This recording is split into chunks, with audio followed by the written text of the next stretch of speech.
Welcome everyone to Whisky Wednesday. This is a little bit more unusual. We're finishing off the Van Winkle series, or session, I suppose you could say, with a tequila. This is a Corazon tequila. It's 100% agave from the Los Altos region in Jalisco in Mexico. And it has been rested, I should say, in old 10-year-old Rip Van Winkle barrels. It's an añejo spirit, so it's 23 months in these ex-bourbon barrels from this whiskey just here. And it's the brainchild of a man called David Grapschi, who is like a tequila expert, Miguel Cruz, who runs the Corazon distillery, and Harlan Wheatley, who is the master distiller at Buffalo Trace. He's responsible for these 3 bottles. They're all Buffalo Trace distillate. These 2 are, well, that's Bernheim and that's Stitzel Weller, depending on the years of the bottles you get. So it's an aged tequila, which isn't something I come across personally a lot. I just know tequila is the blancos. We've all tried tequila in a good or a bad way at some point. This is only 40%. It's a single, or I say single batch, it's a small batch release. I imagine there's not a lot of it. Slightly darker than most tequilas. It's kind of like, as one of my colleagues just said, it's a really nice kind of white wine color.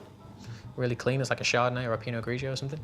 But we'll crack on, because this is just a bit more an advantageous approach to this, because it's in the range, so it's worth trying.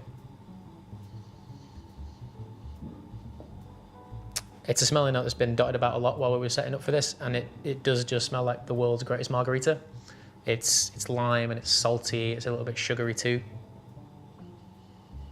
Loads and loads of fresh citrus. That was kind of a running theme with all the previous reviews of the whiskies. There were lemon notes kind of running through all of them, along with orange too. Like with all tequila, it's a little bit earthy. Agave, or the agave that's made, this tequila is made with, is matured in the mountains, 6,000 feet above sea level. And typically you can't really harness agave to produce tequila until it's at least 7 to 8 years old. So already we're dealing with quite a laborious process. You've got to wait at least 8 years before you can even distill the stuff to decide to age it if you'd like to. So there are earthy notes to it. Something that was running around my head, I'm not sure if just because I'm a little bit hungry, it does smell a little bit like the salad section in Subway. So do with that what you will.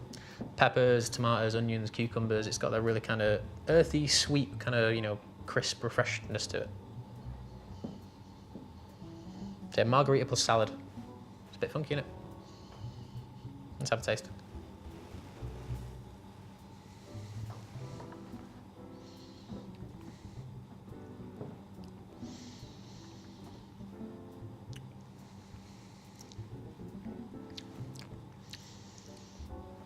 That's the easiest drinking tequila you'll ever come across in your entire life. Very delicate, very, very subtle, not powerful in any way. You know, there's 23 months in bourbon casks have just taken that intense edge of it that I think a lot of people relate to with tequila. It's kind of creamy, it's a bit honey. There's not loads going on the palate, there's more going on the nose. But yeah, it's just really, really, really nice. It's very drinkable.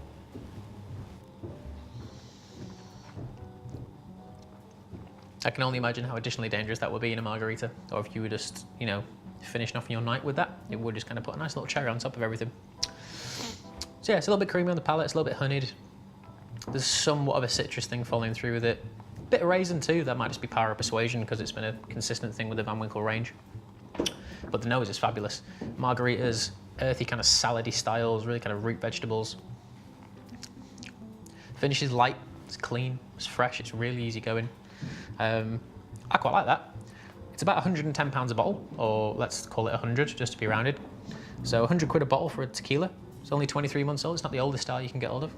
But I think if you're a big tequila fan and you've not tried this, it's totally worth a shout. And in terms of scoring it, I would quite happily give that a solid 8. I've never scored a tequila before, so that's on its own as a scoring. But in terms of a spirit, that's very, very good indeed. There you go, folks. Rip Van Winkle Corazon aged 100% agave tequila. Nice 8 out of 10. That was it. We are now done with the Van Winkle range. Thank you for watching all of them. This was quite a surprise, so I just want to say thank you to the Whiskey Jar and the boys at High Spirits specifically for letting us taste these, because this isn't something I ever thought we'd be able to do. Maybe 1 or 2 of them, but not an entire range plus a barrel-aged tequila. So thank you to you guys again. That was amazing. And yeah, we'll see you all next week. No, I don't even know what we've got planned for next week, so that's a surprise to all of us. We'll see you then. Bye.